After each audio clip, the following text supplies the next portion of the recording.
नमस्कार। नमस्कार, मैं हूँ अनुभव दुबे। तो थोड़ा सा आगे बढ़ा।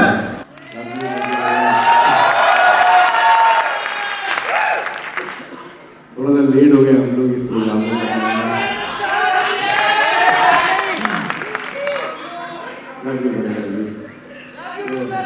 लव भाई। तो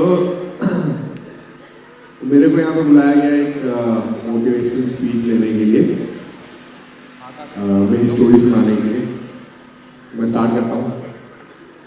सो मैं एक रीवा के एक बहुत ज़्यादा गरीब परिवार से, बहुत एक्सट्रीमली गरीब परिवार से नहीं आता हूँ। मैं साधारण परिवार से आता हूँ, नॉर्मल परिवार से आता हूँ। तो मैं आपको कोई भी बोगस मोटिवेशन नहीं दूंगा, मैं आपको फैक्चुअल मोटिवेशन दूंगा, फैक्ट्स बताऊंगा, आपको लेके चलूंगा एक एंटरप्रेन्योरशिप की जर्नी में, जिसमें मैं ऑलमोस्ट एक टिकट से हूँ, एक दशक से हूँ। सो मैं बीच से स्टार्ट करता हूँ, बहुत पीछे से नहीं स्टार्ट करता हूँ। बहुत सारी चीज़, मैं कॉमर्स का स्टूडेंट था, तो मैंने सबसे पहले सीए की तैयारी की, वो नहीं हुआ। फिर उसके बाद में कैट की प्रिपरेशन की कि अच्छा आईआईएम मिल जाएगा, तो थोड़ी सी अंग्रेजी कमजोर थी तो नहीं मिला, वो छोड़ दिया। फिर इसके बाद एक यूनिवर्सल बचता है यूपीएससी की तैयारी, तो मैं यूपीएससी की तैयारी करने चला गया। पापा को लगा था लड़का हमारा एक सरकारी अफसर बनेगा, लाल बत्ती मिलेगी, कलेक्टर वेक्टर बन जाएगा, पर वो भी ज़्यादा दिन तक हुआ नहीं। तो मैं इंदौर आया, जहाँ से मैं सारी कोचिंग वगैरह करा था। दिल्ली से वापस इंदौर आ गया, घर पे नहीं बताया, और हमने एक चाय की दुकान चालू की। कोई बहुत ही यूनिक सा बिजनेस नहीं है, कोई डिफरेंट नहीं था, कैसा कि चाय बनाना कोई बहुत ही कला का काम हो, लेकिन चाय का धंधा चालू किया। हमने एक शॉप खोली अपनी पहली गर्ल्स हॉस्टल के पास में। गर्ल्स हॉस्टल के पास में इसलिए चालू की क्योंकि हमको लगा कि अगर हमने विमेन का क्राउड अट्रैक्ट कर लिया तो बॉयज अपने आप आ जाएंगे। वो हुआ भी, लड़के सीधे होते हैं। तो एक दुकान चालू की। एक दुकान चालू करने के बाद में बहुत सारी प्रॉब्लम आती है ऑफलाइन व्यापार में काम करते हैं। It's not a fairy tale, इतना ईजी नहीं होता। चालू की जब पहली दुकान, उसके बाद में तमाम अटकलें आती है।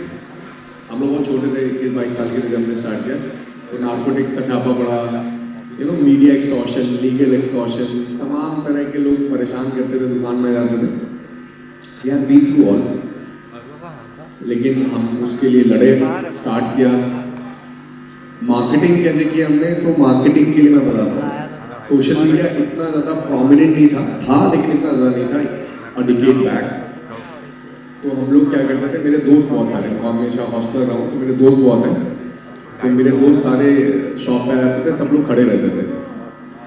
तो लोगों को लगता था कि इसकी दुकान बहुत चलती थी, भीड़ रहती है। तो ऐसे फिर हम लोग कहीं पे भी इवेंट में जाते थे, तो मैं और मेरा पार्टनर आपस में बात करते थे कि चलो 4 सवार चलते हैं, बहुत चलता है, जोर जोर से कि यार वो 4 सवार बहुत चलता है, चलो होके आते हैं।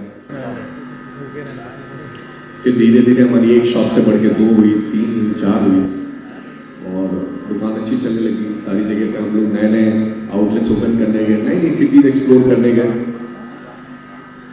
खूब सारा पैसा आने लग गया, खूब सारा पैसा आने लग गया। और अब उसके बाद आ गया कोविड-19। जैसे कोरोना ना, हमारी सारी शॉप्स बंद हो गई naturally, one of the most affected industries में से एक था। तो जैसे ही कोविड आया, हम लोग सब लोग घर पे बैठ गए। अब देखिए कैसे मोटिवेशन टूटता है एक इंसान का, कि जब आपके पास में इतना ज़्यादा पैसा आ रहा है, अब आपका एकदम धंधा एकदम अच्छा चल रहा है, और फिर एकदम से आपका पैसा आना रुक गया। प्लस मेरे यहाँ पे एक बंदा था जिसको मैं अपना भाई जैसा मानता था, और उसको हम लोग मेन टीम रोल में थे। तो जैसे ही हम लोग ने पैसे हमारे बंद हो गए, तो हमने सबको पैसे टीम मैनेजमेंट रोल को देने कम करके, तो उसने टीम आधी तोड़ के हमारे कॉम्पिटिटर के साथ जुड़ गया वो। वो भी बहुत सेटबैक लगा कि यार एक तो कोरोना चल रहा है, ऊपर से जिस बंदे को इतना मांगते थे वो धोखा देगा किसी और साथ में जाके मिल गया। उस टाइम पे हम लोग थोड़े परेशान हो गए कि यार ये ऐसे कैसे चलेगा, क्या करेंगे। घर पे बैठे रहते थे, जितनी बच्ची टीम थी 30-40 बच्चे थे हमारे यहाँ पे साथ में जितने काम कर रहे, सारी टीम को बोला एक काम करो, मार्केटिंग करते हैं। अब मार्केटिंग कैसे करें, हम लोग जब इन्फ्लुएंसर्स के पास पहुंचे तो हमको मालूम पड़ा कि बहुत ज़्यादा रेट्स है, सब पॉडकास्ट वगैरह का 10-10 लाख रुपए 20-20 लाख रुपए लेते हैं। तो हम बोले इसको ऑर्गेनिकली कैसे करें। तो हम लोग सबको बोले अपने टीम वालों को जाके सबके में कमेंट करो जितने बड़े बड़े इन्फ्लुएंसर हैं कि कॉल अनुभव दुबे सर, कॉल अनुभव दुबे सर। तो उसको लगा कि इनके फैन बोल रहे हैं, कॉल अनुभव कौन है अनुभव। तो फिर ऐसे करके संदीप महेश्वरी ने बुला लिया, फिर रणवीर भाई ने बुला लिया। तो और भी हम लोग को लोग जाने लग गए, कई सारी जगह पे हम लोग पॉपुलर हो गए। करली टेल्स से बुलाया, करली टेल्स के पास गए। अब और अच्छी चीजें हो गई, जैसे कोविड घटा और हमारे पास में लीड्स आने लगी, हम लोग और फ्रेंचाइजी बेचने लग गए। हम लोग इंटरनेशनल चले गए, इंडिया के बाहर चले गए, वहां पे आउटलेट ओपन किया। पैसे भी आ रहे थे, लोग फोटो भी खिंचा रहे थे, सब चीज एकदम फेरी टेल जैसा चल रहा था, ब्यूटीफुल। पैसे आ रहे हैं, नाम हो रहा है, माँ बाप खुश हो रहे हैं। और सडनली एक दिन ऐसा हुआ कि मेरा वेट कम हो रहा था, तो मैं डॉक्टर के पास जाके चेक कराया तो I have been diagnosed with type 1 diabetes. Type 1 diabetes basically एक ऑटोइम्यून डिसीज होती है, इसका एक ही इलाज होता है कि आपको पेट में इंसुलिन लगानी पड़ती है और उसके अलावा उसका कोई इलाज नहीं होता है।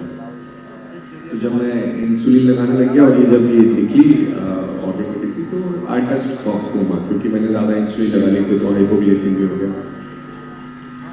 जब मुझे मालूम पड़ा कि इसका सिर्फ एक ही इलाज है कि आपको इंसुलिन लगानी पड़ेगी और ये ऐसी चीज़ होगी, तो मैं बड़ा डिप्रेशन में चल गया। बाल उल झड़ने लगे टेंशन के मारे, मम्मी पापा परेशान हो गए कि पता नहीं कैसे चलेगा, इसकी शादी भी कैसे होगी, इस एज में इतना सा हो गया।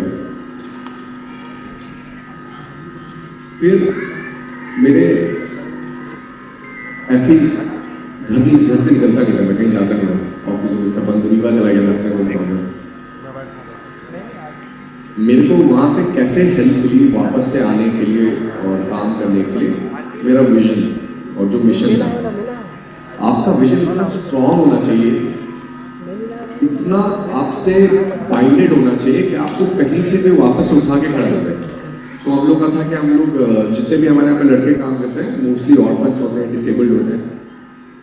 तो मैंने प्रॉमिस किया था कि अपने लड़कों को मैं अपना घर तभी बनाऊंगा जब तुम लोगों का घर बन जाएगा।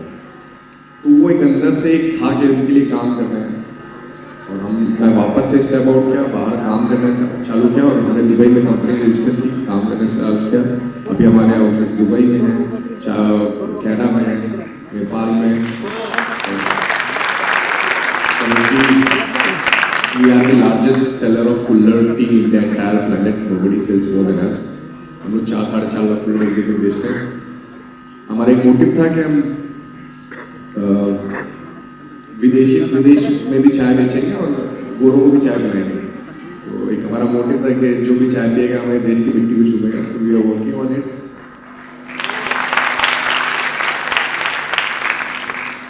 बस यही एक छोटी सी जर्नी है। बाकी मैं यही कहना चाहूँगा, ज़्यादातर यंगस्टर्स बैठे हुए हैं, सबको यही कि this is the best age to do whatever you want to do in your life. Believe me, reason ये होता है कि इस टाइम पे आपके अंदर बहुत अपार क्षमता रहती है, आपके अंदर ज़ील है, एनर्जी है, रिस्क एपेटाइट इतना रहता है, इतनी ज़्यादा एज है आपके पास में आपको एक्सपेरिमेंट करने की। एक बार फेल भी करोगे तो बहुत सारे टाइम बचा है।